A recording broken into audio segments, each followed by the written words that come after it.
تو وہاں پہ جا کے، اور مجھے ایک اور چیز میں آپ کے ساتھ شیئر کرنا چاہوں گی کہ کہتے ہیں نا کہ اللہ تعالیٰ اپنے پیارے بندوں کا امتحان لیتا ہے، اور یقین کرے جب بھی میں بہت زیادہ ایکسائٹیڈ ہوتی ہوں، بہت خوشی ملتی ہے مجھے ایک دم سے،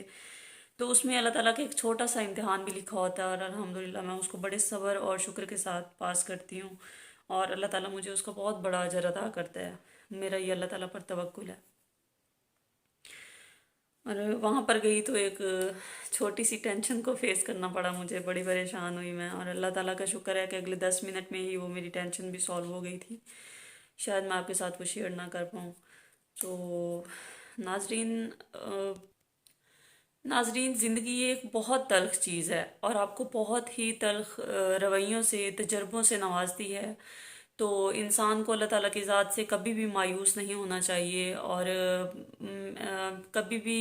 یہ نہیں سوچنا چاہیے کہ ہاں یہ مجھے آج نہیں ملا تو نہیں، آج اگر آپ کو نہیں ملا تو ہو سکتا ہے اللہ تعالیٰ نے آپ کے لیے ایک بہت ہی بڑی چیز کوئی آپ کی قسمت میں لکھ دی ہو جو آپ سوچتے ہیں۔ آج میں ایک بڑا پیارا سا نوٹ پڑھ رہی تھی، پتہ تم اللہ سے گڑ گڑا کر ایک پھول مانگ رہے ہو اور اس نے تمہارے لیے پورا گلدستہ تیار کر رکھا ہو، اس کے فیصلوں پر یقین رکھو، دراصل یہی تمہارے ایمان کا امتحان ہے۔ اور ناظرین، یہ نوٹ پڑھنے کے بعد مجھے لگا کہ میرے لیے بھی شاید یہی ایک امتحان تھا، اور DGPR کا حصہ ہونا میرے لیے کوئی ایک چھوٹی بات نہیں ہے، بہت بڑی چیز ہے، جہاں پر میں اپنے سارے خوابوں کو پورا کر سکوں گی۔ وہ مجھے one two all everything سکھائیں گے، جس میں میں آرٹیکلز ہے، نیوز ہے، سارا کچھ جو بھی میرے خواب تھے انشاءاللہ وہ اس میں ضرور سیکھوں گی۔ اور اس کے لیے میں پنجاب گورنمنٹ کا شکریہ ادا بھی کرنا چاہوں گی کہ انہوں نے میرے جیسے پتہ نہیں کتنے سارے لوگوں کے خوابوں کو پورا کرنے کا ایک موقع فراہم کیا ہے۔ تو ناظرین، آپ لوگوں سے ایک ریکویسٹ کروں گی میں کہ آج کل کے دور میں لڑکیاں کسی سے کم نہیں ہیں، ان کو پیچھے رکھنے کی کوشش نہ کریں، بلکہ اگر وہ اچھی نیت کے ساتھ آگے بڑھنا چاہتی ہیں تو پلیز پلیز پلیز ان کی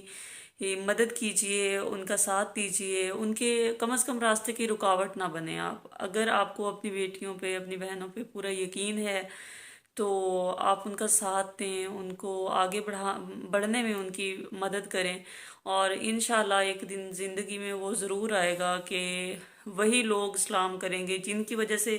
آپ اپنی بیٹیوں کو آگے بڑھنے سے روکتے ہیں۔ جو لوگ کہتے ہیں کہ وہ فلاں کی بیٹی تو باہر چلی گئی، وہ پتہ نہیں وہاں پہ کیا کر رہی ہے، میرے ساتھ یہ ایکسپیرینس ہو چکا ہے، معذرت چاہوں گی میں، لیکن مجھے بہت زیادہ ہرٹ کیا ہے ان چیزوں نے۔ جب میں یہاں پہ اسٹڈی کرنے کے لیے آئی تھی تو میں نے بہت ساری باتیں سنی تھی، شاید یہ جھوٹ بھی ہو سکتا ہے، یہ سچ بھی ہو سکتا ہے، کہ میں تو کیونکہ لاک ڈاؤن تب چل رہا تھا اور ہمارے پروجیکٹس تھے، پوری ہماری جو ٹیم ہے، ہم ایک گروپ تھا ہمارا، تو ہم ورکنگ میں تھے، روزہ بھی ہوتا تھا، ورک بھی کرتے تھے، مختلف ہاسپٹلس میں جاتے تھے، انٹرویوز تھے ہمارا، مطلب ٹوٹل صبح سے جانا ہم لوگوں نے اور رات کو 8 8 9 9 بجے واپس آتے تھے۔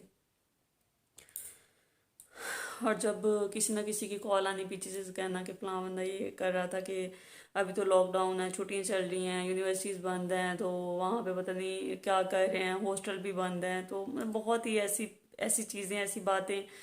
جو ظاہری بات ہے، ایک بندہ سارا دن کام کر کے آتا ہے اور اس کے بعد ایسی باتیں سننے کو ملیں، ایسی ٹینشنز، تو میں بہت زیادہ اپسیٹ ہوتی تھی۔ تو میں چاہوں گی کہ پلیز اپنی بیٹیوں کو ایک موقع دیں، اور میرا یہ یقین ہے کہ اگر ان کی اچھی نیت ہے آگے بڑھنے کی، اپنے ساتھ اور آپ کے ساتھ کچھ برا نہ کرنے کی، اور جن بیٹیوں کو اپنے والدین کا، اپنے بھائیوں کا، اپنی فیملی کی عزت کا خیال ہوتا ہے، میرے خیال میں وہ دنیا میں کہیں بھی چلی جائیں، ان کو فرق نہیں پڑتا کہ وہ اکیلی ہیں، کوئی فیملی کا بندہ ان کے ساتھ نہیں ہے، یا وہ معاشرے میں سروائیو کیسے کریں گی، وہ کر لیتی ہیں۔ آپ ان کو ایک دفعہ کرنے دیں اچھی نیت کے ساتھ، اگر وہ اس ٹریک پہ آنا چاہتی ہیں تو ان کو آنے دیں، اور میرا یہ یقین ہے کہ انشاءاللہ وہی لوگ ان کو ایک دن سلام کریں گے اور کہیں گے، اور اب وہ مجھے کہتے ہیں کہ ہاں واقعی اس بچی نے بڑی محنت کی ہے، یہ کیا ہے، وہ کیا ہے۔ انشاءاللہ اچھی نیت ہمیں بہت کچھ سکھاتی ہے، ہمیں کامیاب بھی کرتی ہے، اور ان لوگوں کو ہمیں اسلام کرنے پر مجبور کرتی ہے جو کل باتیں کرتے تھے کہ ہاں یہ تو پتہ نہیں وہاں پہ کیا کر رہے ہیں، یا لڑکیوں کو باہر نہیں نکالنا چاہیے، حالات اس طرح کے ہوتے ہیں، اس طرح کے ہوتے ہیں۔ ناظرین، حالات تو ہم لڑکیوں کے لیے گھر میں بھی خراب ہوتے ہیں۔ ہم لڑکیاں اگر ایک کمرے میں بیٹھی ہوتی ہیں،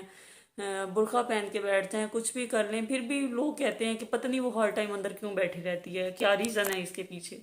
اور اگر باہر نکل جائیں گے پھر بھی باتیں تو ہر حال میں ہونی ہیں، حالات چینج خود کو کرنے پڑتے ہیں۔ تو جب باتیں ہی سننی ہیں، باتیں ہی ہونی ہیں، تو کیوں نہ ہم کامیاب ہو کر